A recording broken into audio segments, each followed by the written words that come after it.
right, folks, welcome back to another episode numero dos of the Loud and Live Sports Podcast. We're here with two very special guests, following up our first now with Hayden Bowe and Stefi Cohen, owners of Hybrid Performance Method, also founders, local to Miami. Yeah. Awesome. Yeah, well, we got Canada and the U.S., but our headquarters here in Canada, or in Miami. Here in Canada. Feels like Canada. This is the right? episode 2, 4 people, 3 Canadians. What? Matt's a Canadian. Matt Fraser was Canadian? Yeah, that his was role. actually Yeah. so when he was doing weightlifting in Canada, we had some overlap. We figured out at dinner, and we just never we didn't know who each other were at the time. Oh, you remember seeing him? I remember there being a guy who used to compete in Ontario, and he was very good at the time, so people kind of knew that he was a good weightlifter, and that he had gone to the States and come back, and he sort of was like this guy that people knew of, that it was going to come in, and he was still able to compete at the Ontario Provincial Championships for some reason. I think maybe that's his permanent residence was there in Ontario still or something. I don't know, but he was kind of like a local meat legend back then. Wow. Yeah, he carries a passport, and they have homes in Ontario. Yeah. So he has dual citizenship. Yeah. Okay, that would make sense. Yep. So how long, Hayden, have you been down here in Miami then, if you're originally from Canada? About 4 years now. Okay, so is 4 years ago when you two met? Yeah, exactly. Yeah, at the Seoul MIA Classic. I haven't been able to get rid of him. Yeah, I just came down, stayed. Now you're stuck with me. Yeah. So you came down to compete in that meet, and then that's when you met Stefi. Could you tell the crowd, I know you guys are now they're lovers and business partners all in one, but share with our audience a little more about your story? Tell the full story of why you were doing in the States at that time and stuff. That's interesting.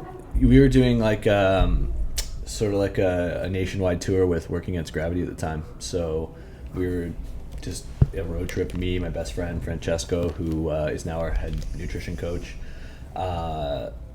Adi was there, and then we had a camera guy who he didn't make it the whole trip with us, but he started off. And, boy. So we were just going city to city, kind of, making our presence known in different places and trying to do collaborations with people and all that stuff, just networking. And we knew Danny Soul, and decided to do that meet. I had done it the year before because I trained with Travis Mash, and he brought his whole team down the year before, and ended up meeting Steph at that meet. I say meeting. The short story is that I met Steph at the MI Classic, but the real version of the story is that I actually slipped into the DM. Oh, Nice. Yeah. a modern day romance. Yeah, right? So back then, Steph was in grad school, and she just kind of was doing a bunch of different side hustle type things, and you were selling singlets. She would import them from Venezuela, and back then in weightlifting, you could only really get Adidas singlets and in 3 different colors. So your options were super limited. I could have been the new virus. You know what I mean? Yeah, you had cool ones. Pre-virus. How did I not I know have an that? Adidas singlet, by the way. That's a little known fact about me. But Can you please wear that next time we go to there's work probably out? a photo on the internet. Don't find that. Oh, you got to. Yeah, but we so I saw that she was selling those, and I just pretended like I wanted one so I could talk to her. And we got talking. It turned out that she trained at CrossFit Seoul. Me and my buddy Francesco, we ended up extending the trip and staying in town for longer than we were planning on.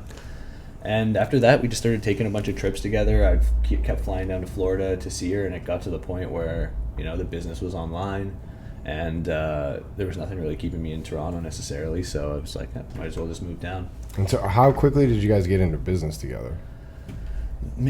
2 years in, maybe? Or no. Maybe a year. A year? A year, yeah. I ended up selling my interest in Working Against Gravity to a D. And then I was looking for the next thing, and Stefi and I were both training both Olympic weightlifting and powerlifting at the time, and competing in both of those. So we kept getting questions all the time, of how we do that, because they're tough sports to do together. They're both kind of give you a beating, sort of the same way CrossFit does. But we got enough questions that we thought maybe there might be interest, and developed a software. That was kind of the first thing we had going in behind the scenes. And then when we thought the software was at a stage where it was ready, we wanted to get some beta testers to test the program that we wrote, and then also the software if it had any bugs or whatever. And our goal, I think at the time, was 15 people, 10 to 15 we wanted to get to beta test the program. We didn't know if we could even get that. But we offered, do it at a discounted rate. I think we were charging like $15 a month for the beta testers or something. And then we put it out online, and we ended up getting 400 applications for it. Wow. Oh, wow. That's cool. So that was sort of the point where we realized, there's really an interest in what we're doing, and we should put more into it. And after that, we basically, if we got asked for a program, a certain type of programming a bunch of times, whether it be just Olympic weightlifting or powerlifting or strongman, whatever it was, we'd start adding those programs in and hiring coaches for those disciplines. I was in grad school at the time when we first started the company, and attendance is required at the University of Miami PT School. Oh, shameless plug, you. Yeah. And so I had to be in school for 8-9 hours a day, but behind a computer, for the most part. And I would just kind of like do hybrid all day long. We did everything from, we had some t-shirts, so we did everything from like customer service, packing, shipping, answering questions in the Facebook group, inputting the training, filming the videos for like the exercise library. We did kind of like everything. Just the two of you? You didn't have anybody under you, no interns or anything, at least initially? What do you guys credit? You said you were hoping 10 to 15 and then ended up with 400. I'm interested to hear what you credit that big number to at the launch. Was there anything special you guys did? Like, what was your marketing strategy at that time when you were just looking for beta testers? I think the initial push was partially the novelty of what we were doing.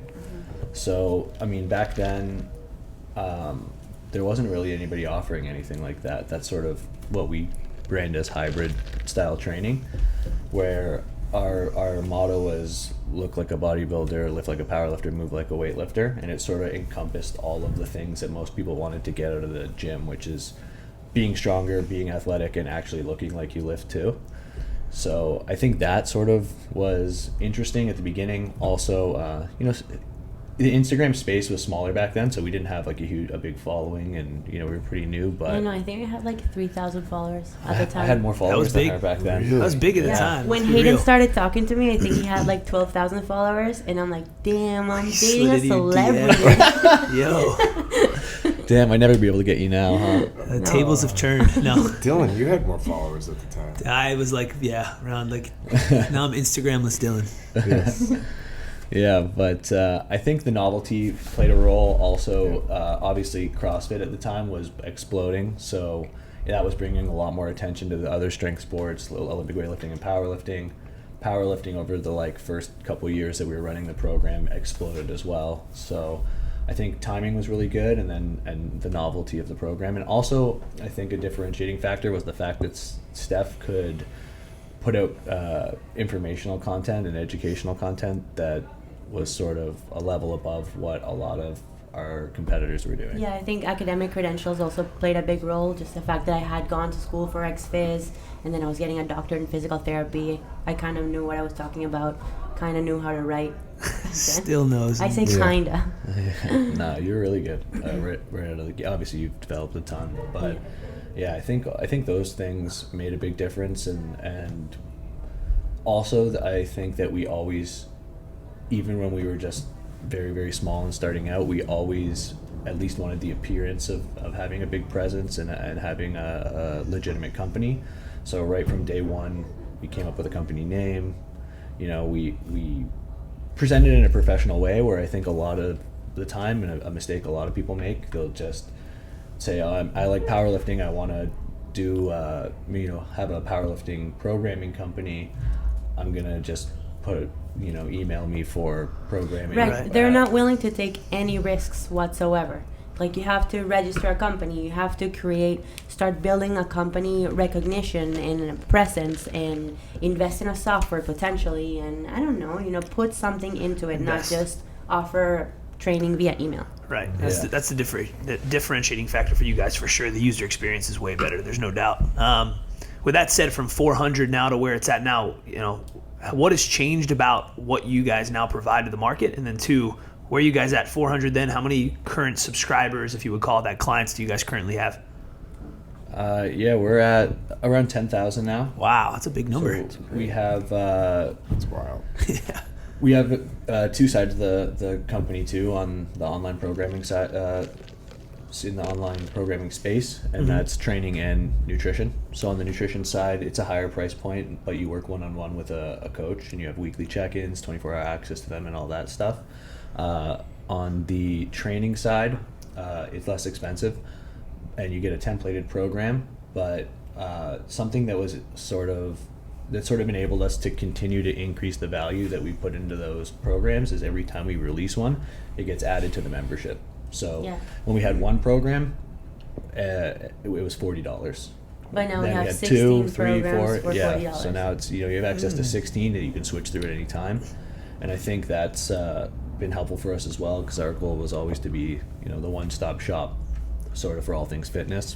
We've also increased or improved the experience in the Facebook group from like both a community aspect and kind of like a service as well. So before it was only me and Hayden answering questions in the Facebook group, and obviously things get lost in there if it's only two people answering. We should also say that the membership comes with access to a Facebook group. Okay. So if you're in training, you get into a training group that's moderated by all the coaches and moderators, and then there's a nutrition group as well for the nutrition. And that's like all people, all programs in one group. You don't channel people. Like, hey, if I'm a CrossFitter doing your CrossFit program, am I in a separate group? No, we just keep everyone in the same group. But what I was getting into before Hayden interrupted me was that I just wanted them to know that what we have the Facebook group for. So we found a way to kind of systematize the process of training moderators so that we're all on the same page as far as like queuing goes and making sure that we're like explaining things the same way. And just having more moderators so that things don't get lost in the group. Right. Yeah. It started with literally just me and Stefi, and now we have 16 moderators, Stefi and I, and then all the coaches of the individual programs as well. Yeah. So there's pretty much team. nothing gets missed in that group. I mean, we can do some marriage counseling right now if you guys want. That was awesome. Trust me, we've all been there. We're obviously, concentrated CrossFit, right? We do more at our events, but we always that's our platform. Where is that? I'm always interested to hear from people from the outside, but you're not really outside. You do it, you program it, right? You've done it before, right? Both of you. What do you think of it? Like, what do you, I mean, I think, where does it fit into your ecosystem? But like, what do you think of CrossFit? Like, what has it done for you? Do you like it? Do you think it, because, I mean, we've seen all sides of it. We know there's an awesome business side to it, but, what do you think of the training? Like, the training and the sport? I think, I have a few, on the business side, I love it. I think as a powerlifter, weightlifter, strongman, what, you think I'm too quiet? No, because you always run away from the mic. As a powerlifter, weightlifter, or strongman, So weird. I love this. I mean, 10 or 15 years ago, you were pretty much limited to just being a coach in a gym, or working a day job and then doing your what you actually like doing on the side or on weekends. So CrossFit was able to bring attention to all these sports that were pretty much dying, right. And now we get to make a living doing that. So I think that aspect of it is obviously awesome. I think as a sport, it's great, and I think it gets a bit of a bad rap, because when you look at, CrossFit gets a ton of heat for injuries and what certain things being unsafe. Like one of the favorite ones that weightlifters like to bash it for is doing high rep Olympic lifts and then saying it's not safe or whatever. But if your standard for what makes a good sport, is it being safe, what are you talking about? Like, look at football. You have 300-pound dudes running into each other with their heads. Yeah. Obviously safety is not America's number one, criteria for sports. So in that sense, I think it really does get a bad rap. But I mean, as a training methodology, I think just people need to be able to differentiate between the professional sport side of it and the weekend warrior health side of it. The thing is that initially with their marketing, there was no differentiating. It was like everyone was called an athlete. Everyone could go to the CrossFit Games. Everyone trains the same kind of thing. I think that part of their marketing was really effective for them, because if you're somebody who played sports when you're like, I could just picture somebody like my dad who played football competitively, super competitive guy. He wants to be treated like an athlete. He doesn't want to be treated like an executive. Yeah, totally. That was one of the things that drove me into CrossFit, was that exactly, just being able to be in a class and have a coach and be pushed, and everyone being like competitive and having like a time to strive for. Absolutely. I think only from a physical therapy standpoint, I think one thing that, especially towards the initial stages of CrossFit, was that it was hard for CrossFit as an organization to oversee every single CrossFit coach that was coming out of their training or their seminars and teaching in the individual boxes, and kind of like making sure that everyone was teaching the same way and progressing people in an appropriate way. So something that I saw firsthand and I experienced it was I was being thrown to doing movements that I was definitely not ready for. Right. And I just felt like there wasn't an appropriate progression for someone that comes fresh off the street, from what was I doing, soccer and running, and never having lifted a weight in my life, to literally throwing a barbell over my head with weights on that I wasn't ready for. So I just think that they just lacked systems and oversight of their trainers initially to prevent people from getting injured and having bad experiences at the beginning of their CrossFit careers. I would say that it really hasn't changed either. It's just not their business model. They have a very laissez-faire, let gyms distinguish themselves over another. And as long as you have that base level certification of a level 1, you're technically deemed eligible to open a CrossFit affiliate. And it's up to the specific gym to then distinguish themselves from others. And then the clients, therefore, must make an educated decision based on what they know in the market. Unfortunately, early on, not very many people knew what CrossFit was. And as they went to one gym, they thought this is how it was everywhere, and they just put all their eggs in that basket. Now I think the consumer's a little more educated. But I totally hear your perspective, especially at the onset of when CrossFit was still pretty fresh in South Florida, which now it's become very much so a hotbed of CrossFit gyms, and the community here is really booming. But you guys also own a gym as well. Do you guys have anyone that trains CrossFit within your facility? Not really. There's a couple people that do WODs from time to time. Kaplan. Oh, Ian. Well, I said there's maybe 3 people: Ian, Kat, and Lauren. And that's their primary sport of I training. heard you have a rower. We do. And an assault bike? And one and a true form. A true form. Ooh. Did Matt have to blow the dust off it when he came over? Yeah, pretty much. I think everyone was looking at him like, what's this guy doing over here? Cardio. Yeah, I wouldn't say it's not our primary demographic, and I think we attract a different crowd, people who are just more focused on learning the technique for Olympic weightlifting and getting stronger. Like, that's the people that we attract. And even online, I think CrossFit Hybrid WOD is our least popular program. No, not we least. Have, not least? I think it's top 5. Top 5? Yeah, okay, but I mean, it comes after the powerlifting program, the hybrid performance, bodybuilding, 101, and then maybe WOD. Yeah, so not our most popular, not our least popular. Would you mind telling us a little more then about the gym? Like, I'm super intrigued by that. Obviously, you started as a subscription-based model, a service where you're providing programs digitally. What sparked the interest in wanting to open up your own facility, and then how has that kind of morphed the direction of your business? It goes back to what Hayden was saying about kind of portraying that we were bigger than we actually were at a certain point in time. So initially, I remember meeting with the Barbell Shrugged guys, with Doug Larson, and I was just asking him what his opinion was on opening a gym when we had 0 overhead costs, right? When we had already created the software, we had already inputted everything, we weren't spending much money on anything else, and then we wanted to open a gym, which was going to cost us money per month, the electricity, obviously, outfitting it, and all the associated costs. And his point of view was interesting, was, if you get, say, a storage unit, you wouldn't get a storage unit for the value for the money that you're going to get in return. You're not going to get any money in return, but it provides value in a different way. It allows you to free space in a room for a podcast, or it allows you to free whatever, or to store things of value that you don't want to give up. So we thought about the gym in the same way. It's like it wasn't going to be a primary source of income. It was never intended to be that, but it would provide value in a different way. It was a place for us to have a comfortable place to shoot videos and educational content, invite people, maybe host seminars, and obviously have a bigger presence that is perceived as more serious. Mm-hmm. Having a brick and mortar, I think, really solidifies and differentiates yourself even further in the market.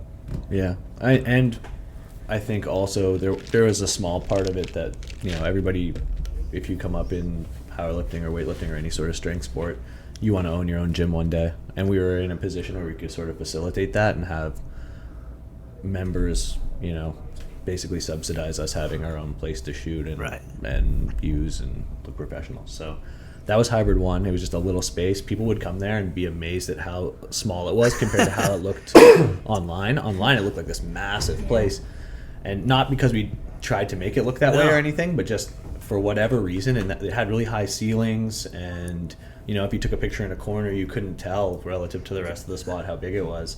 But it was only like 2,000 square feet, and we eventually outgrew that. We were doing events like we would do open gym on Saturdays, and some days we'd get like 100 people coming to this 2,000 square foot place. Cool.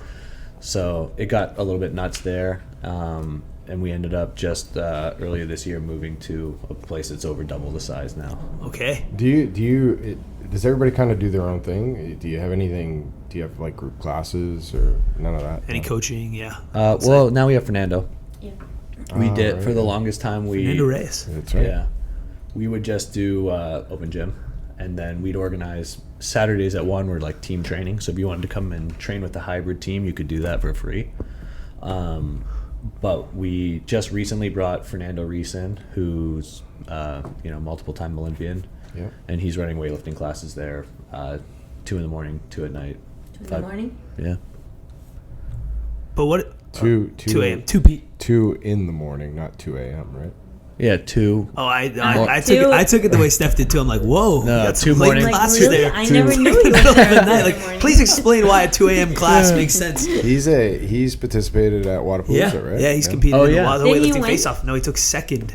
Jared It was Fleming David versus Goliath. No, it was Matt Rattay. Mighty Mouse Rattay. Like, he must weigh $150, and obviously Fernando weighs, I don't know, 150 kilos. No, he's not 300 pounds.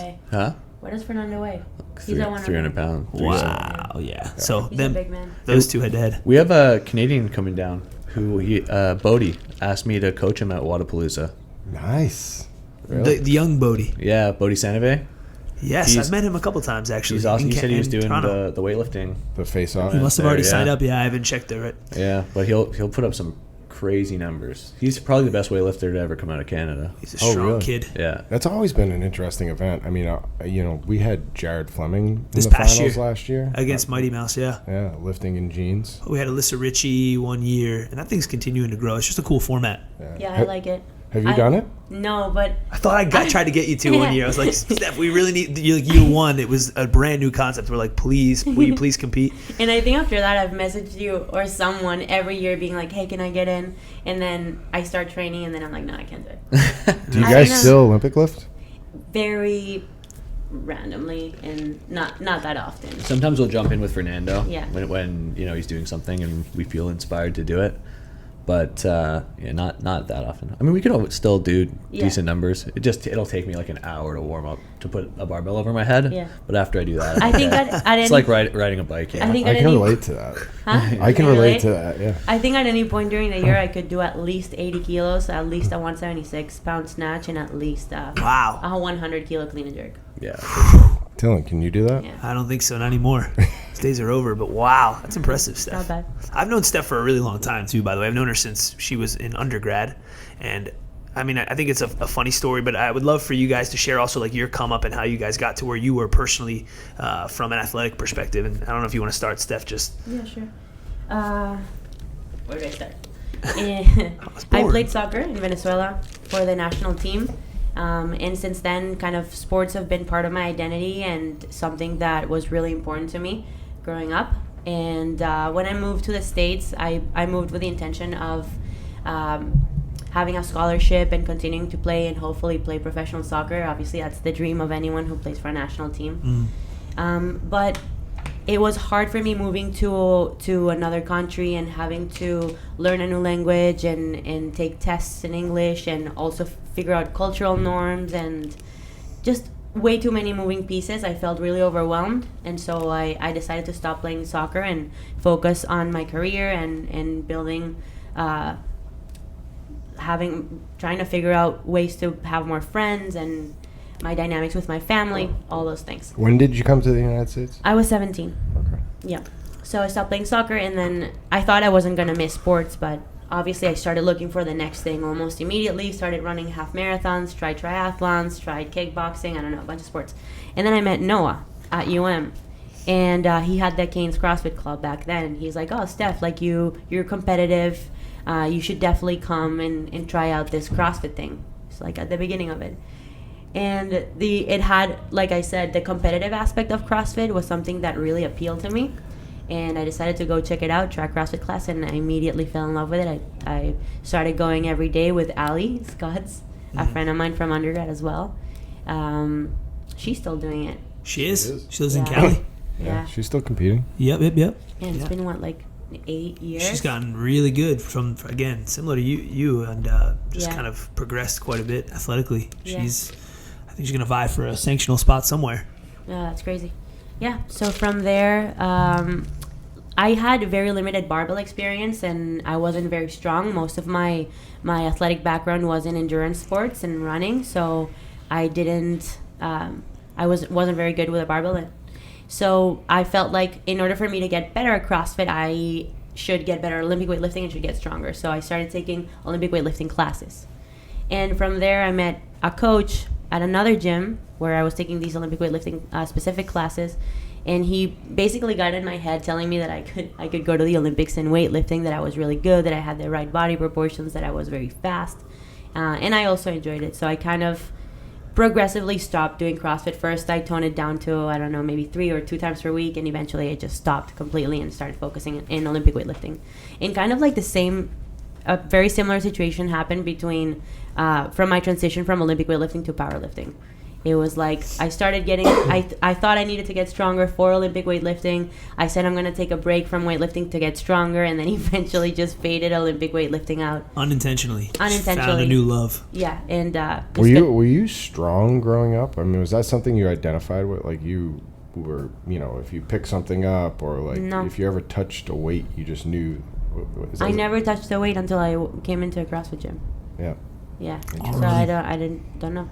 And now, before we transition from that, Daniel, would you mind? I think you had a video pulled up, and we told them we were going to play this. Yeah, I think for our listeners and Just to give you some context of where she's come. Stuff and Hayden. This is me doing CrossFit. Let's see if you can get it up. Our technical director, Daniel Robbins.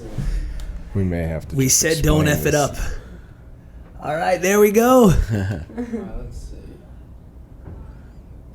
Ad for Mark Bell. Yeah, it's It's a 4-minute video.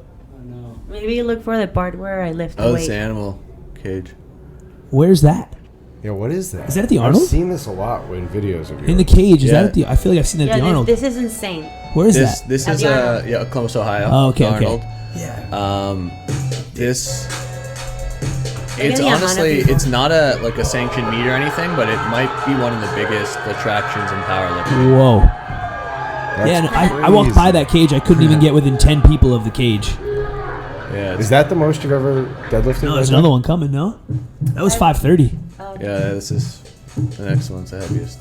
So that's 545 pounds that we're showing now up on the screen.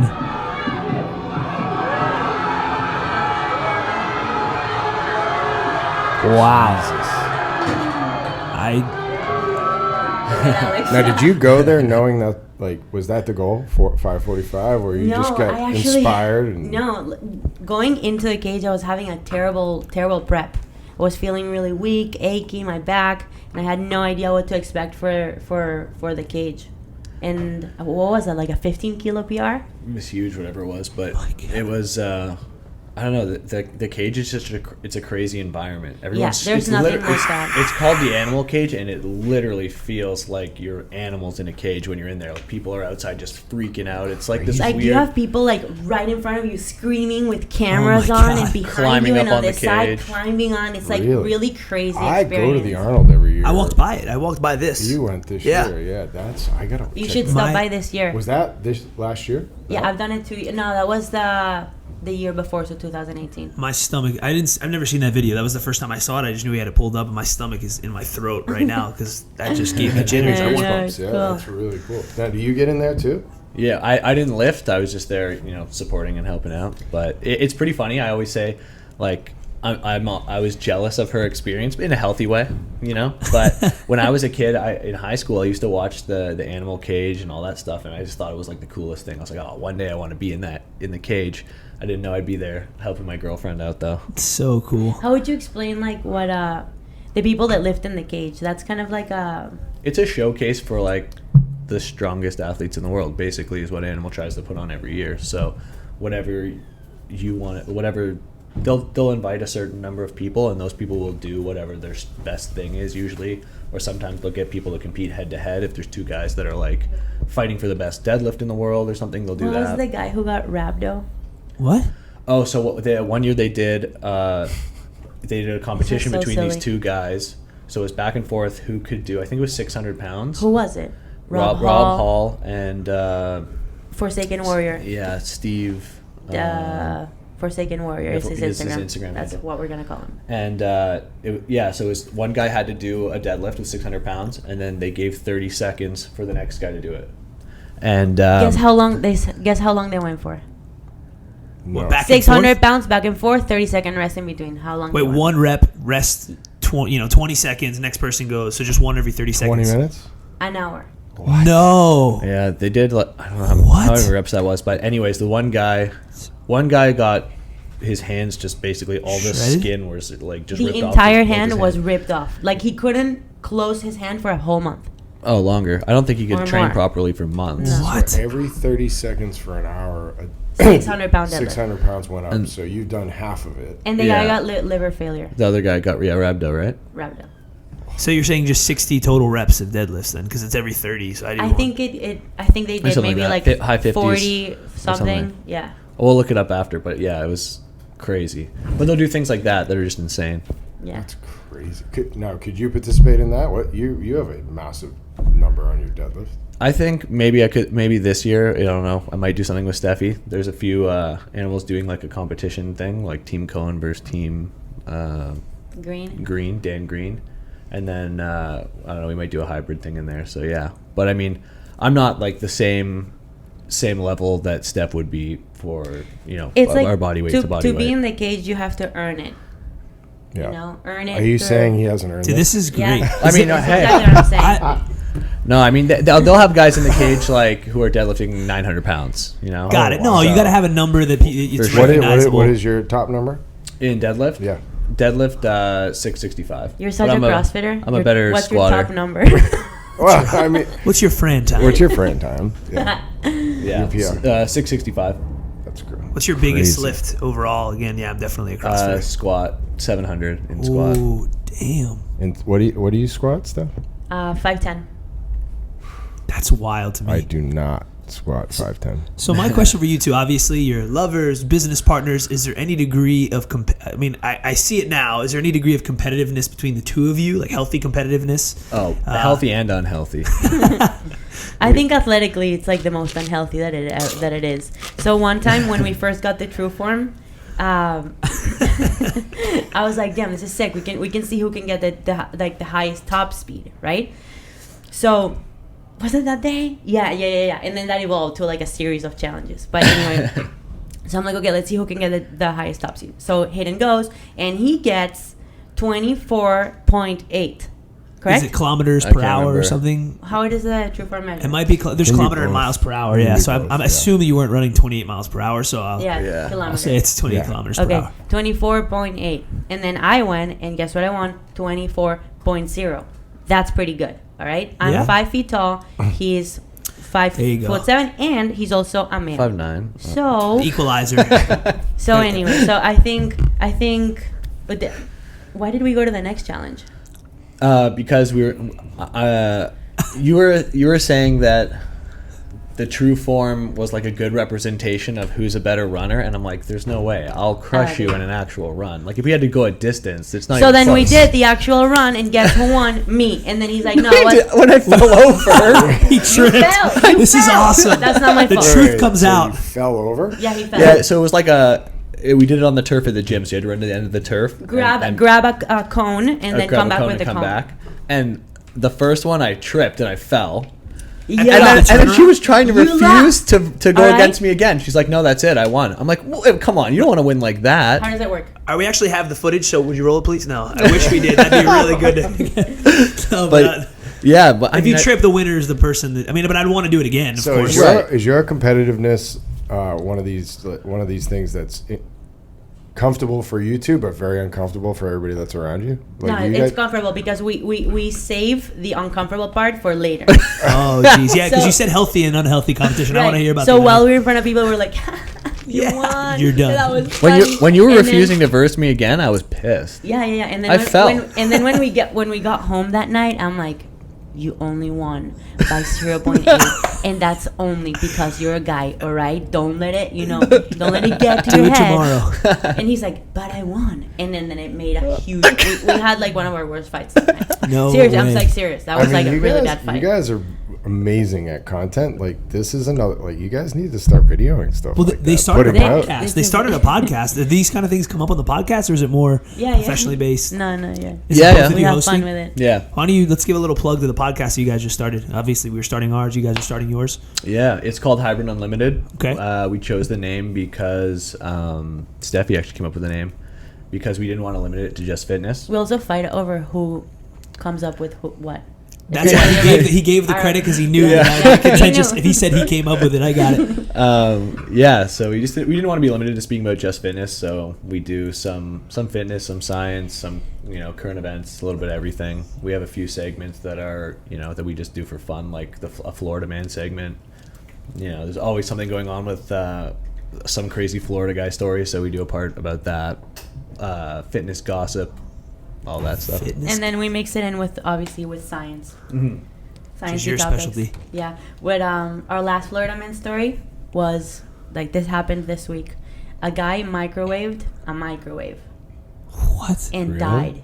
And- It exploded and he died. He was FaceTiming his friends. His friends challenged him to microwave a microwave. First of all, why do you have two microwaves? Why do you have a small microwave and a big Why do you have one microwave? that can That's my fit in first another question. I microwave? can't even picture this right now. How do you fit a microwave Yeah. in a microwave? It has to be a small microwave and a big microwave. Our camera guy, we thought the same thing, but our camera guy actually has a small microwave, he said. But how would the small microwave have power? Was it powered? No. Oh, okay. I think the small microwave was off and the big microwave was on.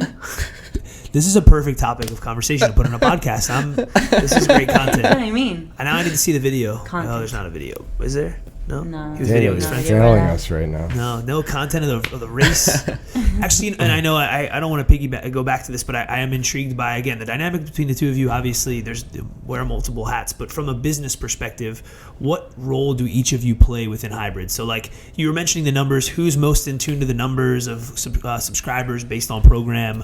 Yeah, I'm just curious about that. What role do you guys each play within the business? You want to go first or me? Yeah, I'll go first. Okay, so we basically have, it's like a triangle scheme, all right? So there's three. Well, be careful. It sounds So like it's a pyramid scheme. It's a pyramid Triangle, I scheme. said triangle. It's in shape of a pyramid, but it's not. And this is not referring to our marketing strategy. This is referring to our dynamics, okay? Hybrid Don't get it performance method is twisted. not a pyramid scheme, guys. No. Okay, so there's three sides, right? If it is, I want to get in. You got to start at the bottom. Yes. That's the problem. I'm okay. You have 5 friends? Yes, I'm in. Let's go. We were just watching a video about it. Anyway, okay, so there's three sides to the triangle, right? So the first one or it doesn't matter what, if it's first, second, or third. But one is swagger, all right? And that is me, okay? I'm the creative part. I'm like, you know, the one that's in the forefront of it. I'm making the videos. I'm making the connections, that kind of The stuff. face. Yeah. You keep up with what the kids like, keep us relevant. Then we have brute force, which is Hayden. He makes sure that all of my crazy ideas actually get implemented. Because I'll literally wake up in the middle of the night at like 2 a.m. and be like, hey, you know what's a great idea? This is such a common occurrence that we have every time she does something like that. I'll be like, well, am I just starting my day now? Like 2 a.m. Yeah. Well, apparently you have classes at 2 a.m., so you might as well get the day going. Exactly. And it's also like the randomest times too. Yeah. The most inopportune times. Yeah. So I come up with ideas. Hayden filters the ideas. So he's like, yeah, that's a terrible idea. Or, hey, that's actually a really good idea. Let's do it. And make sure that it gets implemented. And then we have a third piece, which it's a new addition to the team. His name's Ian Kaplan, and he's governance. So he's like very systems and very smart and book smart, and just makes sure that we're on top of the research, make sure that he follows the literature and the business side too, to make sure we're doing everything that we have to do to continue growing the business. But I feel like it's been very organic between Hayden and I. We've kind of like each of us has assumed their role within the we company, just sort of and naturally fell into we don't really roles. step on each other's shoes. Like, he has an international economic and finance degree, and he uses it to make sure that all the back end stuff is running smoothly. And I don't do any of that, and I just focus on creating content, making connections, being the forefront. Very cool. Yeah, it sounds like you guys have your clear swimming lanes and that it works very well, and definitely exhibited by the growth you guys have experienced over how many years has it been now?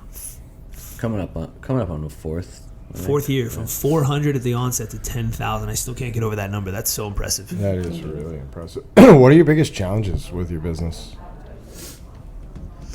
I think, well, from my perspective, I think focusing on like just a few select things. There's so many things that we want to do, and we've been able to branch out into a number of different sort of areas of the industry, but there's always a new idea, and especially because, you know, part of my job is filtering ideas from Stefi, and Stefi, you said some of them are terrible, but the vast majority of them are good ideas that are all like, they're all viable. It's just like how much time and energy and resources can we direct to something at one time. And, you know, it's easy to get distracted and to lose, you know, sight of the things that are really driving the business. So I think for me, at least, that's part of it. Yeah. I have two. The one first is employees. I think when we first started hybrid, we never anticipated that it would grow to the size that it is now. And so we didn't really have a lot of systems in place. And we're paying for that now, where like there's a lot of miscommunication, or there used to be a lot of miscommunication between us and our employees as far as like what the expectations for the job were, and payment structure that maybe weren't the best. And so I would just say, like, from the beginning, it would be good to like have everything super clear and make sure there's written contracts for everything. Everyone knows exactly what they're doing, and you already have like a vision of what kind of like structure you want within the organization, because that's not something that we had until recently, and it created some like internal issues. And then the second one for me, I would say it's the software portion. Yeah, I think software is something that's so challenging because no one is ever going to be 100% satisfied. Yeah. You know, it's like, you can name any software company that's crushing it. People are not going to be happy with the way Google does X, Y, or Z, or, you know, the way Shopify does whatever. So, you know, that's always an uphill battle. So we're constantly trying to improve the software and improve the user experience. But I think that no matter how much time, energy, and money we dump into that, it'll always be something that You have Yeah. to Are continue to work you on. on your own unique platform, or are you using a platform that is, you know, you guys obviously tailored what you're Proprietary. doing, but it's proprietary to somebody else? No, we created our own that software. was a decision we made really early on. Where, you know, at the time, I think Train Heroic was probably the biggest platform for that, and they wanted something like 30% of revenue. So we were just like, why don't we make the investment in the beginning and not have to cut them a check for 30%? for the rest of our lives. You know, and there's pros and cons to that. I mean, the pro is that, you know, we get a very customized professional platform that we can, you know, do whatever we want to, basically. And the con is that now it's our responsibility to upkeep that platform and continue. Every to problem improve is it. your So problem. The cost right? associated, So, yes. Yeah, and there's huge costs associated, by the way, with owning we your own know. software. Oh, development, it's for actually sure. insane.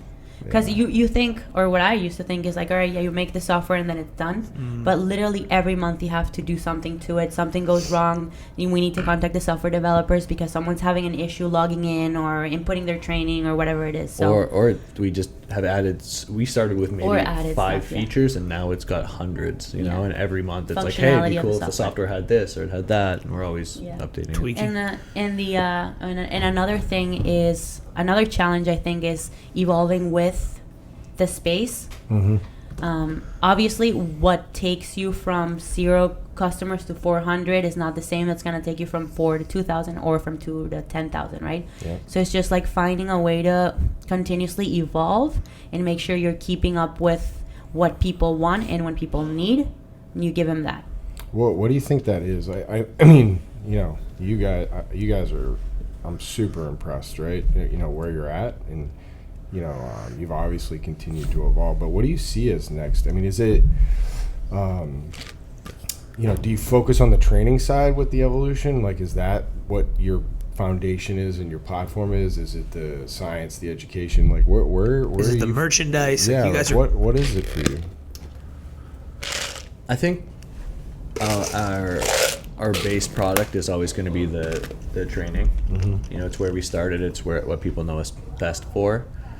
But we've been lucky to grow other parts of the business to, you know, sort of similar degrees. I mean, apparel for us recently has been really a big one, and that was something we had no idea was even a possibility. We just sort of, half-assed it for years. When members would be like, can we get some shirts? We'd make some shirts. And then when we started, it was actually Alex who came to us and was like, this could be a real business if we actually treat it that way. So we started doing that, and now that business is, you know, that's taken off. Yeah, I don't know. I think like my goals at least are, one, education, just because it's what I enjoy doing the most. So I just finished writing a book, and I'm planning on, as soon as it's out, obviously like lecturing and doing seminars. And What is the book called?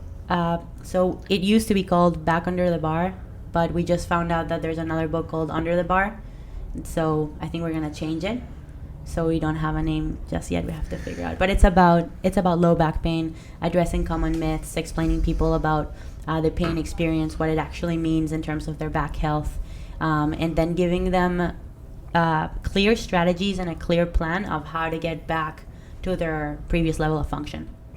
That's very cool. So, So, yeah. author. That's a whole separate. Are you doing that individually? Is that going to be a hybrid book? No, That's Stefi it's and mine. Ian. Yeah, me and Ian. Okay. But anyway, yeah, so one of my things is education, lecturing, all that stuff. And I think that because of just the way that the internet has evolved, I think people are hungrier than ever for knowledge.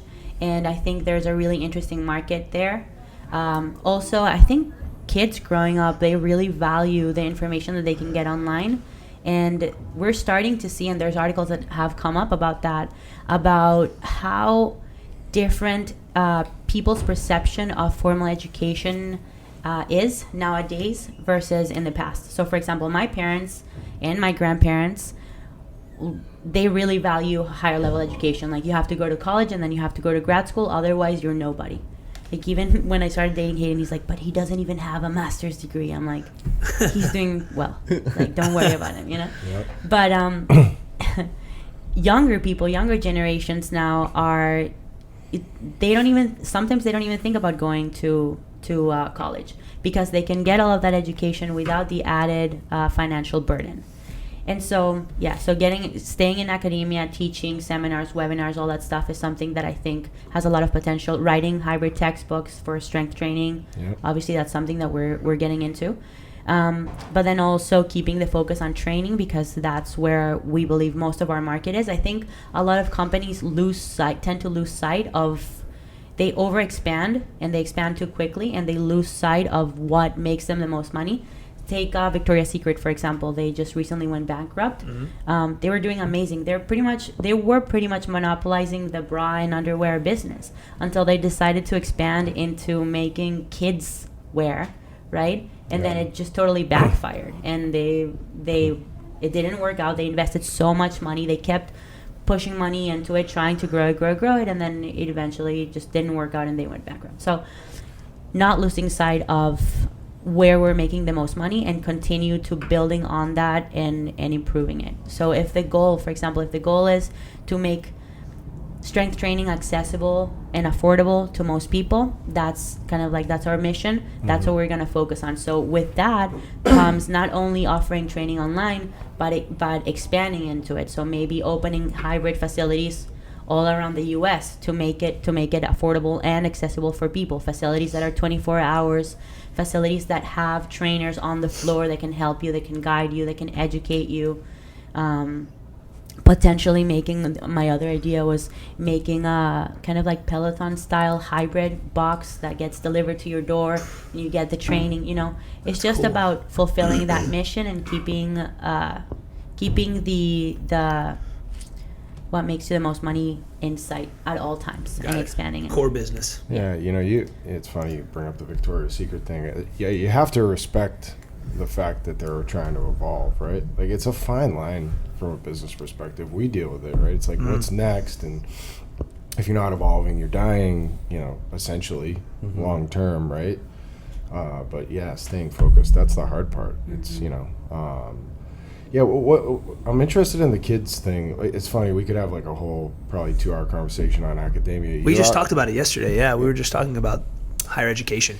Yeah, it's like, and I have kids, and I guess, and I'm like highly educated, I guess, and I look back at we were talking about this last night, and it's like I went to a really good school, and I grew up. I think I didn't get educated, I guess, in my mind. That's my opinion, right? Like, it was a platform for me to mature, and everything I am applying today is really stuff I acquired post my formal education. Do you believe in academia? I mean, you're super educated. Higher education. Do you believe that's, because I look at my kids and like, it's funny, my wife and I go back and forth on this, and I'm kind of loose with it. I'm like, I want them to learn life.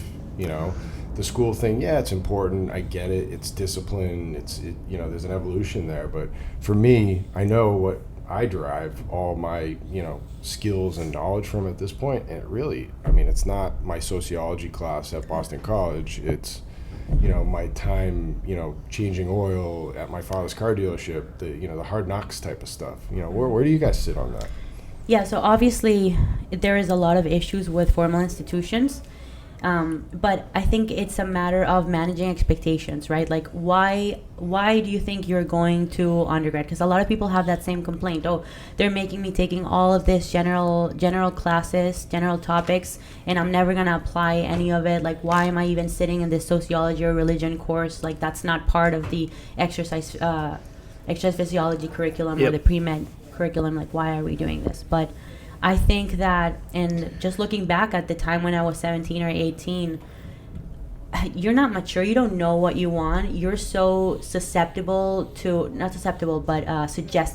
what's around you, that I think at that time in your life, you need some structure. You need structure. You need to have a schedule. You need to be told what to do. You need to have mentors and advisors to kind of like keep you in track, and give some structure to your life in a point of uncertainty.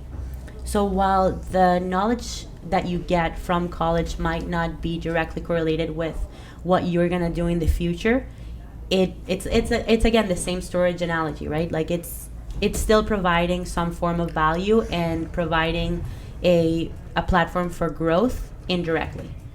So if you're there, I know a lot of people or kids who at 20 are extremely mature and just know how to get around life.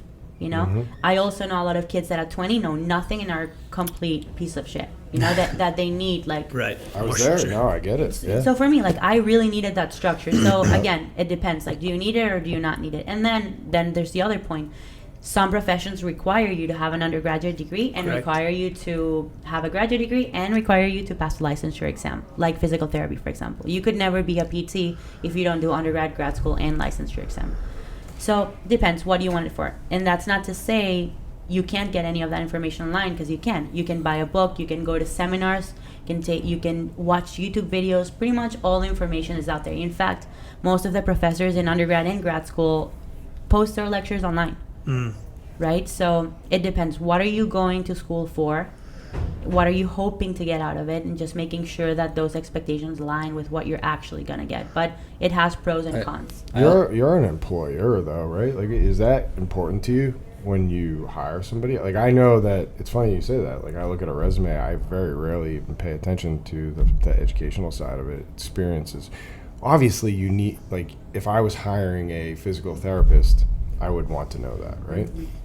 If I'm hiring a VP of operations, I mean, I really need to see what they've done the last 10 years, right? Like, how do you guys look at that? Is education important to you when you hire?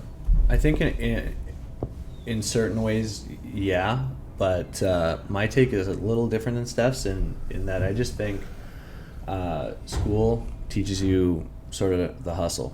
You know, how to deal with stress, how to deal with time management. Yep. How to do all the things that you want to do in life and still succeed at this other thing that's always sort of like the underlying thing that's going on in your life. You know, I think for most people, It also teaches you how to learn and how to think. yeah, I mean, and on your own terms. Yeah. You know, especially like you said, most professors, they're putting their stuff online. So for me, I almost never went to class. You know, I had this same conversation, man. you know, so it was me figuring out how to do things in a way that worked for me, and under, you know, meeting deadlines, a ton of pressure, but also in a situation where you can kind of take risks, and if you fail a test or you make a mistake, your life isn't over. You know, it's not something that's going to really set you back. So I think there's value in that. And when I see somebody who has a university education and we're looking to hire, I know that they've been able to do that and survive, and I think there is value in that. But it's definitely not the end all be all. We have great employees that don't have university education. Some of our best hustlers, you know, like Caesar. Yeah. But No, Caesar went to college. Oh, did he? Yeah. Well, Anyway. what we have other ones. Sorry, Caesar. But, yeah. My bad. But you know, I think it's not the end all be all, but it definitely gives a little bit of confidence. Yeah, and finally, I think another reason why you want to go to college or grad school or not is social standard. Yeah. Which, I don't know, maybe it's because my parents drilled it into me just so hard. For me, it is really important. I'm even planning on going back to school, maybe getting an MBA from like an Ivy League school or something like that. But no other reason other than because I think that, like, based on society, it like puts you in Perception. Perceptually, it puts you in a different rank. Say that you went to Harvard or you went to MIT, you got an MBA, have an MBA from Kellogg's, or, you know. I'll be honest, I remember very little from undergrad. Me, yeah, we both had the same degree. I had a dual major in sports administration and exercise physiology, and by no means was it not valuable, because I'm here now working for a sports agency. So the SPAD side certainly counts, but I remember no information. But I will say the word that stuck out to me about our discussion yesterday, Matt, was maturitization. And I do feel like the extracurricular components, and I'm not talking about partying, actually it was the lack thereof that I think drove most of my personal maturity. So that's why when I see that, and I actually look at things that they were involved in during school, and I dig on that side of things, especially people that are fresh out of college, I think it tells me a lot about a person, is how they spent their 4 years. Where I think Matt's was his 4 years were a little bit different. Yeah, I did not grow up until after. Well, what do you? So the training side, kids, right? Do you think that powerlifting is a good, wholesome platform for kids? Like, do you think that that's something kids should train? That's how they should train. That transfers to other sport. Like, where do you sit on that? Because CrossFit. We live in, there's a lot of dialogue around that in CrossFit, like that, should kids train it? Should they play other sports? Like, where do you guys sit on that with what you guys, what your focus is? I know you do all of that from a program perspective, but you guys pretty specifically powerlift, right? Yeah. I wouldn't necessarily say powerlifting per se, because powerlifting, in order for you to be a powerlifter, you have to compete, and your kind of like your focus is based on just squat, bench, and deadlift. But I do think that anyone and everyone would benefit from having kind of like a strength backbone to their program and periodize it or have it in seasons into their training. Anyone can benefit from that, including kids. There's a lot of evidence to say that early specialization of any kind is not great for young kids. So like you said, I think it being part of what you do, just strength training in general, is a good idea, but I wouldn't say, take a 5-year-old and get them competing in powerlifting and don't let them play other sports or anything like that. Yeah, we're dealing it's funny that the next generation of CrossFitters is essentially upon us. We try to answer those questions, publicly a lot, who's next. The problem I think I see with our sport is a lot of that next crop has only done that since 16. I personally believe that next, Matt Fraser, Tia Toomey are probably in college playing soccer or football right now, right? That's my opinion, because I think that's how I was brought up. I played 4 sports at a time, all the time, and I think that's the transference for me in our sport. But yeah, it's interesting to see specifically to CrossFit. Yeah. What does that look like next? But we have a huge crop of kids that stopped.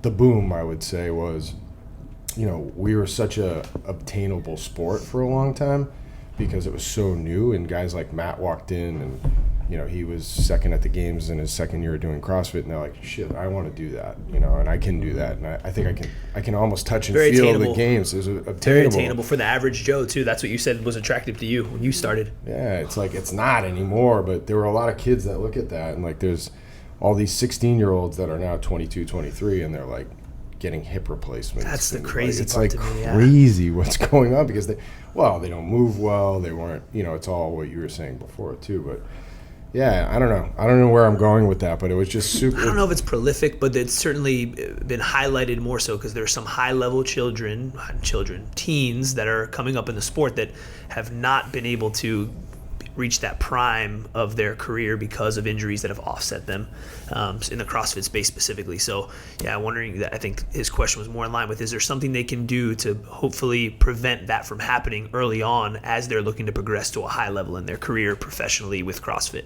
I don't think that's unique to CrossFit. I mean, starting too young? Well, not even just that. I think it comes down again to just good coaching. CrossFit gym to CrossFit gym, there's variation in the level of coaching and the way people program and load athletes and all that stuff, and that plays a huge role. Just the same way, you can have a football coach that has you running plays where you're getting crushed every route, and those kids are going to be at a high chance of injury. So think about the barrier of entry to be a level 1 CrossFit coach. Yeah. It's pretty much none, right? You just go and take the course, and then you're a level 1 course. And you have to take a multiple choice test, and you test. have to hit 5 of the questions, 50 questions. 5 of them are not applicable; they don't count. And then I think you have to get an 85% or something like that. Yeah. Then you can open up a facility. Because it goes beyond movement proficiency, right? And what Hayden was mentioning about load management and periodization, organizing your training within the entire year. Are these kids doing CrossFit the 365 days per year? Probably. Probably they're overdoing it. So I think, again, it comes down to coaching and organization of the training. I think that it is, if the person's goal is to go to the CrossFit Games, and they get into CrossFit at 16, I don't think there's anything wrong with starting to train CrossFit, but not at the expense of not doing other sports. I think it should be just kind of like an adjunct or supplement to their other sport. Got it. Yeah, I agree with that. Speaking about that with you, what's it like? What's your training cycles like? Do you take time off? You always active? Yeah. CrossFitters are terrible at that. They're very 12-month-ish. That's crazy to me. Yeah. Seasons is something that I preach about all the time. Everyone has seasons, on and off seasons. Every professional athlete has a period of time where they either don't train at all, or train very little, or do something else. Even people at the highest level. I always tell a story about Ilya Ilin. He's one of the most famous Olympic weightlifters and one of the most accomplished ones as well. He's known for taking 9 months off at a time. Yeah. Literally just getting fat and soft and just doing CrossFit or doing whatever, running. He doesn't care. You know, I mean, he going wouldn't compete hiking. for years at a time. That too. Yeah, And yeah. that's how you achieve longevity in a sport that's so demanding. True. So I got my fair share. I got burned out after, I think it was year 2 of powerlifting. I was having lots of just like nagging injuries. My back was bugging me, my hip was bugging me, my knee was bugging me. And it was just because of that, right? I would go into a competition, I would peak, I would compete, and then I would come back, and I think like on Monday I would be back in the grind. Wow. And so yeah, you kind of like learn through experience, or you can just avoid that and listen to other people who are in positions of power to guide you. It's just not a good idea to train so intensely for the entire year. So my approach now is I train for a competition maybe 4 or 5 months out, and then after the competition I chill, take some time off as much as I need to feel, 1, motivated to come back into the bar, and 2, so that all my injuries are, you But know. I think it's important. Another thing that you always say is that when people ask you what your training is like, Yeah. it's the wrong question to ask for them to get any sort of input, because what her Right. training is like now is nothing like what her training was like when she started powerlifting. And the same for me. And powerlifting becomes this interesting game where the better you get at it, the more it becomes a game of how little you can do and still continue to make progress. Yeah. Because you're doing something so specific. It's 3 movements: squat, bench, deadlift. You're loading them very heavy, and as those loads get heavier and heavier, it takes you longer and longer to recover. We're all made of the same bones, tendons, and ligaments and tissues. You know, I'm made of the same, and he's made of the same. The difference is you're handling way more load than I am, right? So yeah, maybe even in you that would. instant, I'll take a longer time to recover, even though Exactly. Stefi is a stronger female athlete than I am a male athlete. So when I first started training in Olympic weightlifting, I used to squat 9 times per week. So I had like 2 squat sessions a day, essentially 6 days a week. And I was able to recover fine from that, and I was able to perform and do my snatch, clean, and jerk. But that's because in absolute terms, I wasn't lifting up to my top potential or like my top ceiling, right? What was my squat back then? I don't know, maybe 100 kilos, 110 kilos, and now I'm lifting 235 kilos squat, you know? So there's no way I could squat 9 times per week lifting anywhere close to 230. So you just kind of like adapt and evolve with training. Why did you bring that up? well, they were just asking what our Training, approach yeah. is. What training's The like? protocol, Yeah. it's evolved. Yeah, I mean, there's certainly a fine line on what. I mean, it's easy for me or Dylan. You know, I'll put you in my category. Sorry, buddy. To take. I mean, I'm not. What I'm trying to be is fit for life, right? Like I'm trying to maintain, you know, a certain level of fitness to feel good about myself, and you know, be good at my job, be a good dad, a good husband, right? But when you're elite, there's a fine line on that, right? Like your numbers matter because you're trying to be the best in the world at something you're doing, right? So, you know, that time off, what's the mentality? Like, how do you know, I ask this of people we work with on the CrossFit side. I think Matt's probably the best at it. You guys know Matt well. You guys are friends. Like, he takes months off, and it's like people can't even wrap themselves around that. And he's found that secret sauce for him, right?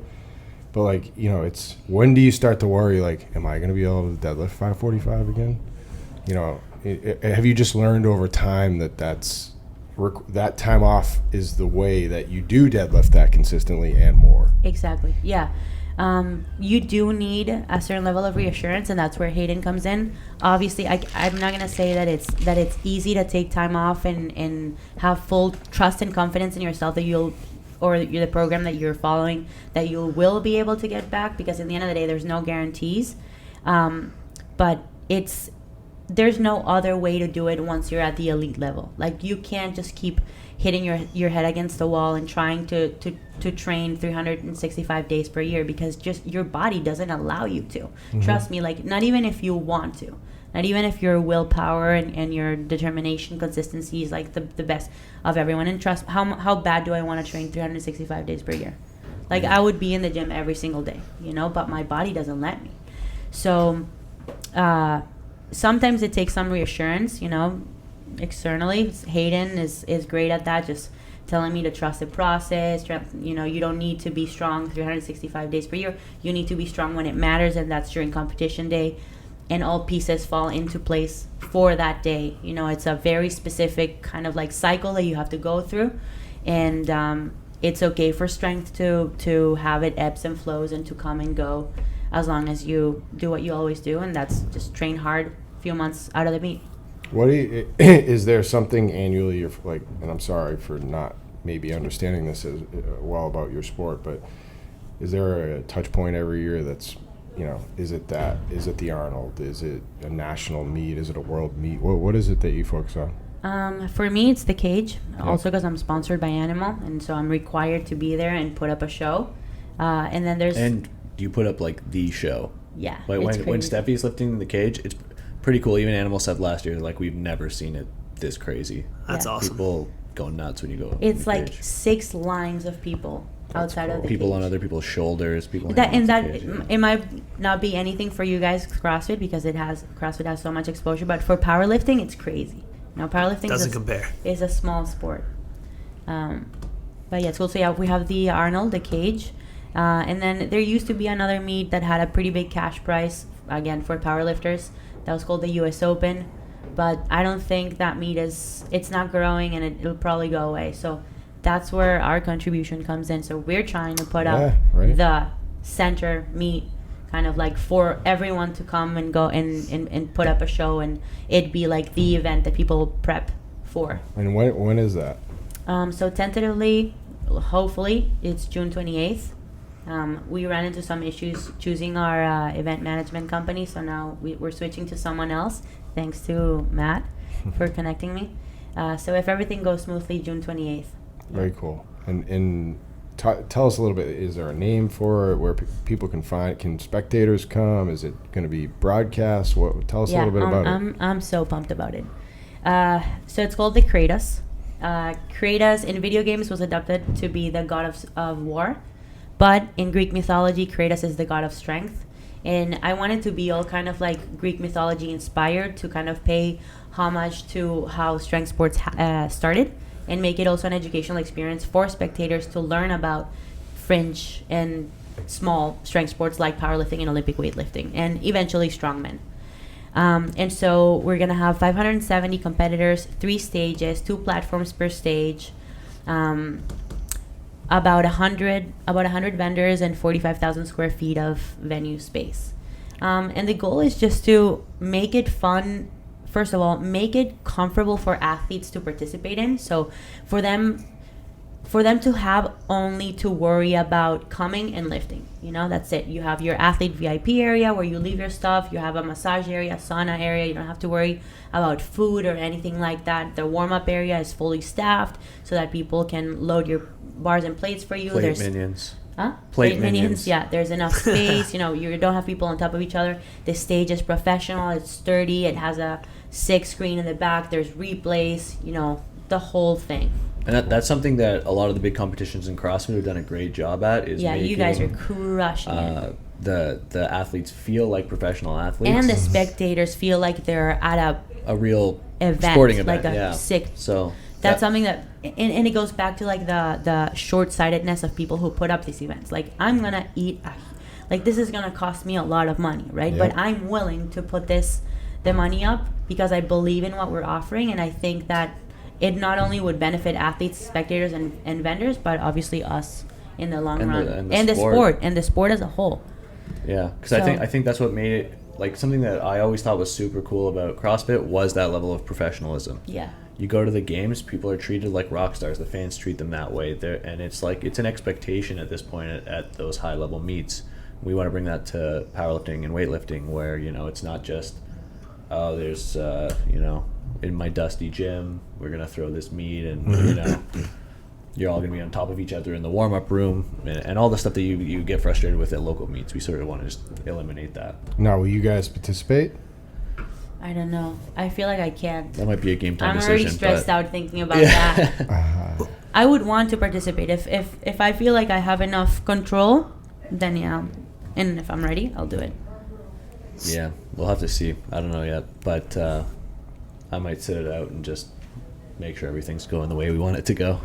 So you mentioned producing merch, obviously your program itself, your own training, and also you mentioned wanting to be strong 365 days a year. What of what you guys are currently doing in business personally do you guys enjoy the most? Like, do you guys enjoy training? Like, is that Like, do you actually enjoy the process of training, or do you enjoy the process of standing in the cage? And are the other 364 days a year terrible? Like, I want to understand more about what you enjoy about what you guys do. The waves of liking and not liking the sport kind of That's what I was gonna say. come and go.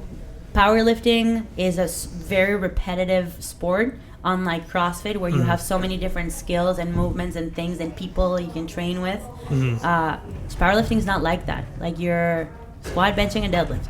All day, every All day. And day. if you have an injury, you have your shoulder hurts and you have bench, you're still doing bench. Exactly. There's no there's real no working around movement it. you can substitute Oh, it right, from, right, right? Like, right. yeah, sure, you can do dumbbell press, but you're not really gonna get better at Gotcha. your bench. Accessory you know? doesn't. Gotcha. It doesn't. Especially the higher the level that you get, then the more specific you need to get. So, I think sometimes there's training cycles or training blocks where I'm super motivated, I'm seeing progress every week, my body's feeling good, and then there's some others where, like, I just can't. I feel like I can't get better. Does it feel like a job though when you're in the gym, or do you feel like you're having fun doing it? Like, one of the most important things that Matt mentioned, training for healthy life, generally speaking. For me, it's also about going in and having fun. Like, I enjoy that competitiveness of CrossFit still on a daily basis and mixing it up. Do you still enjoy feel like going into the gym and training? I feel like 90% of the time I don't enjoy it. Oh, really? I think for me, it's like she said, there's ebbs and flows to it. So when it's going really well and I'm seeing a lot of progress and I'm going into a meet and I'm feeling confident about the meet, that's great. I'm loving it. I'm excited to go into the But gym that all rarely the time. happens, really. But when Powerlifting's it's brutal. not going well and it's a grind, I think the obligation of kind of walking the walk is what keeps me going into the gym, which I'm actually grateful for. But there's definite ebbs and flows to everything. I think Yeah. when you're at such a high level like Stefi is, it is a whole other thing, like, so you can speak to that, but it's not fun for me most of the time, but that's totally cool. The hunted, right? No, I mean, Yeah, you really, talk about it a I lot with talk some of about our this athletes all that the we time. represent. It's like there's another level of stress and work involved in maintaining the life on top, right? It's if Absolutely. people can't relate to it. Well, nobody can relate to it because there's only generally one person that sits and experiences that, right? My weightlifting coach always used to say, getting to the top is easy, staying at the top is hard. Yeah. And I never understood it until I was at the top. And Well, then I'm like, oh, shit. Think about it too, like when I say this all the time, like, I'm a huge advocate for athletes in general, but like what does a champion go through in the course of a championship compared to the people that are hunting the champion? Whether it's media responsibilities or it's, the fanfare, there's a lot more that goes with that, right? And now that's another level of group of things that you have to overcome to continue to be the best. I think there's a lot of depth to that I respect the hell out of. I think it's incredible. For sure. And dealing with fans and expectations from people, too. Yeah, Yeah. you're the highest visibility person in powerlifting. We have it up right there, guys. As a matter of fact, so wanted to let people know how we can reach. Play Stefi? that video, that last one. Yeah. This Play one? that one. Oh yeah, that's a humanizing video. Yeah. Here we go. Oh, I saw this. This is our I did star not. athlete right here. Well, you can't. Well, Stefi, you can't be great at everything. Did you really fall over, like, legitimately? Yeah, dude. I see it again. Please replay it.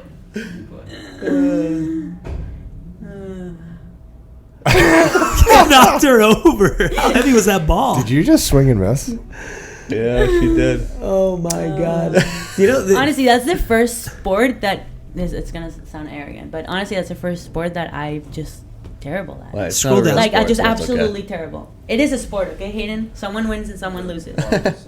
Yeah, where's your bar muscle up video? I want to see. So obviously yeah. they're powerlifters, but the fact they still dabble. Was this another competition between the two of you actually? Because I saw a video of both of you doing. I think indirectly, yeah. Yeah. What did you? I saw you did 10 unbroken. I only did Yeah, 4, yeah. I think. The But crazy part. Jason Kalipa, Looking good. Complimented. Nice work. All right, Kalipa. Are you guys friendly with Jason?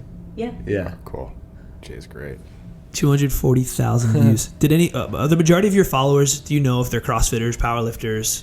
Like, what do they comment to that? Are they like, oh, CrossFit? Or do they? Yo, that had a ton of hate. A lot of hate. Because I praised CrossFit in that video. I'm like, much respect to CrossFit athletes that can do like 50 of this in a row. It's insane.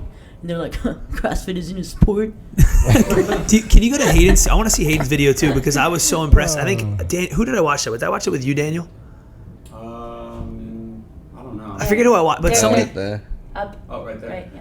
So Hayden, what I'm most impressed by Hayden is that he clearly doesn't do a lot of bar muscle ups, but it looks like a Bar Stars video. Like you're so controlled. There's no big kip. I just don't know how to kip. That's like a strict You're bar kipping. muscle up, dude. Yeah, but very little. It looks like a Bar Stars video. It's Such like- control. I mean, is that hard? He did 10 unbroken there. You could have done more. Do you find that difficult? No. I don't know. I kind of just figured that out on my own how to, like, no one showed me how to do it years ago when I was a lot lighter, so it's harder now. I'm like 30 pounds heavier. Hold on. Hayden did figure skating for 3 years. I No. did, yeah. Yeah. Nice. Did you do gymnastics too? No, but my sister did gymnastics, and I was always super competitive with her, so we used to do, like, anything that she could do, I would try to do it also, just so there wasn't something that she could do that I couldn't. There goes the competition. Okay. Yeah. See where it stems from. You're doing there what like that's so CrossFitters. That's the like pinnacle Of skill. of skill. Bar Mu- muscle up? or just No, muscle ring up. I muscle will up, ring, think. handstand, push up into a pistol, maybe. Yeah. No, that's They cool. did fight on. But is that your dog? Yeah. Yeah. Cute. Oh, you have 2 dogs. Yeah. Yeah. Oh man, so cute. I'm a dog lover. Didn't they do fight on bad with Jason Kalibo? Yeah. Yeah, we You guys did Fight Gone By. When Come was on, that? how is that? That's the That was worst rough. workout. But I feel ever. like it was easy just because you can choose how much you want to push yourself. Right. You know, because it's like every 30 seconds, minute. every minute. Yeah. Like every minute you have a different movement. It's like 5 different movements or something Yep. like that. So you can choose like how many reps you want to do. Like you can totally half-ass it. And towards the end, I was doing like 6 reps. My favorite. But I was my still favorite, pretending like I was like crushing, and I'm like, Make sure nobody's watching. yeah. My favorite minute is the minute of rest. No, it's not long enough. It's never long enough. That is the worst. That is honestly one of the worst workouts you'll ever do if you apply yourself. So you basically said that you coasted. Yeah, but it happens. I think I Yes. did. I was able to do like 20 to 25 That's No, you good. weren't. per No, you round. didn't. Yes, I did. No, you didn't. Go watch the video. It's on Love YouTube. this. Yes. Let's watch the video. By the way, she's upset 'cause I beat her. We're gonna put it in the Jason, show notes. Put it in the show Jason, notes. that's like a signature Jason Kalipa workout. Like how like terrible can you make yourself feel for a long period of You time? should have seen everyone's face when Mark was like, all right, yeah, Jason's going to take us through our workout tomorrow. Everyone's like, wait, what? Oh, this is this year at the animal cage. That's a cool video. Oh, yeah. Let's watch this and then after. I want to go to their hybrid performance method Instagram page. Yeah, I walked by that. You mentioned it was like 6 people deep. I couldn't even tell what was going on in the cage. I thought it was like a dog show. Talk shit. I could see anything. I could. She had never done anything near this prior to this either. What? So what was your previous best? Why do you ever put more than? I think 465 was my What? best for 4. How are you PRing every time you step in that cage? Because It's crazy. magical. Seriously, it's Adrenaline. magical. I don't PR like that in competitions. But what do you attribute? It has to be adrenaline. Like, what do you attribute the ability to unlock Dude, human potential in that cage? People come to that event to see me. Like, whereas people go to meets to watch several people, right? Like, there's many people competing, maybe they're Right. friends, whatever. All the people that are around there came to watch me. What am I going to do? Shit the bed? No, but I just You find it know, amazing. fail that a you're- squat. Like, it's impossible, dude. You're in that cage. There's hundreds of people around you. Everyone has their phone up. Like, I know this ended up in the Arnold's page. This Yeah. ended up in Reddit. This ended up in Yeah, World that- Stars. for- Like, this was everywhere. So it's like you can't fuck it up. It's impossible. So how are you You have gonna one how are you gonna choice. Top that. top that this year? I don't know. Well, it's a bit different format this year, right? This year's a bit different format. Yeah, but still. They have Stefi and then another very prominent, probably one of the most like Iconic. highly regarded, most iconic male power lifters, Dan Green, Mm-hmm. and they're getting to choose teams of 5 to go like head to head against each Cool. other in the cage. So the format's different, so it's a little less. Who's pressure, on I your feel squad? like. I have Dan Bell, Jamal Browner, Brianni, and Kayla Willem. Kaylor, Yeah. which are all heavy hitters. Whoever's listening, go look up all those people because they're all freaks. Show notes. Jamal and Kyler both deadlift close to 1,000 pounds. What? And they're Dan Bell just squatted over 1,000. yeah, like Brianni I think pulls over 500 too. 565 I think is her best pull. So we've gone well over the 90-minute mark, which is good. We probably could go for another hour and a half. I feel like we could just order lunch in and sit here and keep talking. Before we leave, Yeah. we held a story that I need to hear. So we want to, first of all, we were talking about whether people can go to your gym or not, and you allow Conor people to McGregor story? yes, Oh, you yeah, I allow haven't people heard to the drop story. in, right? Oh yeah. It's But you not- said that Another you have a great good story. story about Conor McGregor wanting to drop in. Is that? Okay, yeah. So we at our gym, if you have to make an appointment if you want to drop in, right? So the way it works, the process is you either call or reach out on the hybrid page or Alex, which is our general manager, and you say, hey, I would want to come in for a drop in X day at X time, right? And that's how it works. So anyway, Alex, it's Sunday night and it's like 8 p.m. No, it wasn't like 10. It was 10 very p.m. late. and Alex gets a random phone call from like this British guy, and he's like, "Lou, would we be able to do don't do this accent well, but would you be able to do a drop in for tonight, please?" And Alex is like, "No, man, sorry, like gym's closed," and he's like, "No, really, like I really need for my athlete to go in and train today is imperative," and Alex is like, "No, man, sorry, we are closed." And if anyone knows Alex, he's a very straightforward and pretty intimidating guy. Yeah. Yeah. So this is especially if you push him, right? Like the first time he was nice, and then as he kept pushing him, he was like, "No, dude, like stop! I'm not gonna go and open the gym just for you. What do you think this is? The gym is closed. I just told you, go somewhere else." And he's like, "All right, man. Like, what if I told you that my athlete is Conor McGregor?"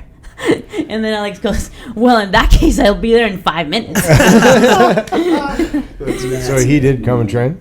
Yeah, Yeah, he did. several times Yeah, after he that. went there a handful of times. Actually, at our old location that was smaller. Yeah. That one it was really private because it had big walls up all around the courtyard area, and you could pull in and close the gates behind you, and you couldn't see anything. So before he came in, his manager was like, "All right, nobody can take photos. I don't want anyone to talk to him." So Hayden Right. and I were in Toronto that time, and we sit down on a table, we prop up our phone with the cameras because we have like the cameras on our phone, yeah. and we're just Real watching time. it as if it's like a TV show. We're like, "Oh damn, he's using my bar." How did he train? What was like his? He was doing like just metabolic conditioning, just a lot of like. He loves the rower.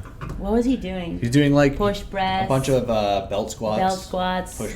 Probably he's never used a belt. Sled push. But yeah, the first thing that the security crew tells Alex is no videos, no pictures, right?